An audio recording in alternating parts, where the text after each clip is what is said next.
Setting up favorite folders in Outlook 2016. This video assumes you already have an existing email account and it's configured in Outlook. Now let's learn how to use the Favorite Folders section of Outlook. At the top of the left menu, you'll notice a section for favorite folders. If you manage several email accounts with each containing several folders, this list of accounts and folders on the left may get quite long.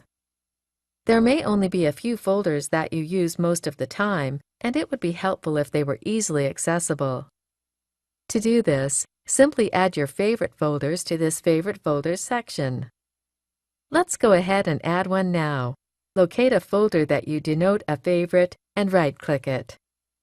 Then click Show in Favorites. That's it! Our folder is now also listed in the Favorites section.